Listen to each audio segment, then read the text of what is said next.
व्यक्ति कैसे जन्म लेता है? कब भ्रूण माता के गर्भ में जीवित प्राणी बन जाता है? आत्मा कब गर्भ में प्रवेश करती है? भ्रूण जब तीसरे से 5वें माह का होता है तभी उसमें जीवन शक्ति आती है। ये जीवन शक्ति ही आत्मा है। आत्मा को ही प्राण कहते हैं। आत्मा ही प्राण ऊर्जा है। आत्मा में संचित विशेषताओं और अनुभूतियों के आधार पर शरीर के डीएनए तथा विभिन्न अंगों का निर्माण होता है। उंगलियों के निशान तथा अंगों की बनावट भी आत्मा के कर्मों के प्रभावों के आधार पर होता है।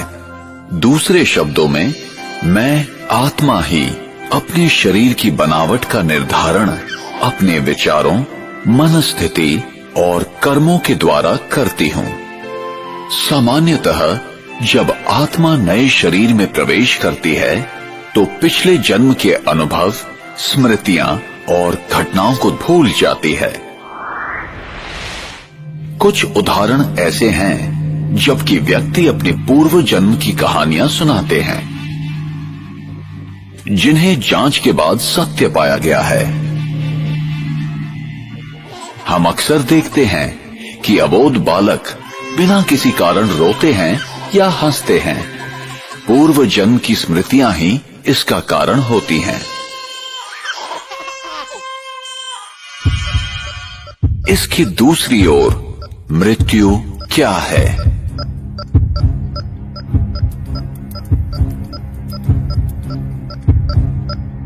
और मृत्यु के बाद क्या होता है?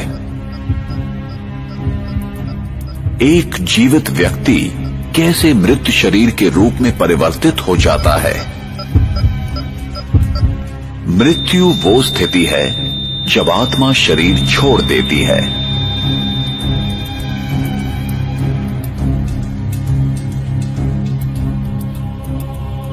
और आत्मा जब शरीर छोड़ती है तो वो शरीर जो खून, हड्डी, मांस से बना हुआ आत्मा का वस्त्र है, एक पुतला मात्र रह जाता है जो प्रकृति के पंच तत्वों में विलीन हो जाता है।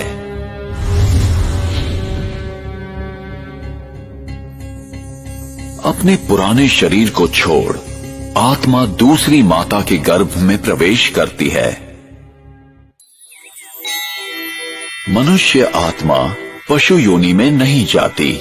जैसे सेब के बीज से कभी संतरे का वृक्ष नहीं निकलता, वैसे ही मनुष्य आत्मा सदैव मनुष्य शरीर ही धारण करती है।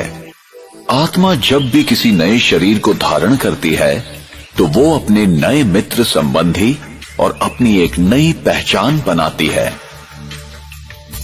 जैसे कोई नाटक में कलाकार अपने अनुरूप वस्त्र पहनकर एक निर्धारित समय में अपना अभिनय करता है, ठीक उसी प्रकार इस विश्व रंगमंच पर आत्मा भी एक कलाकार की तरह अपने निर्धारित समय पर अभिनय करती है।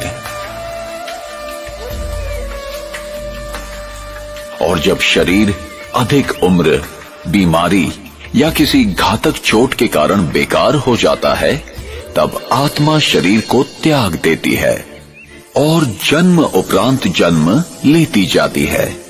इसी प्रकार जीवन एवं मृत्यु का ये अविनाशी चक्र इस संसार में चलता रहता है।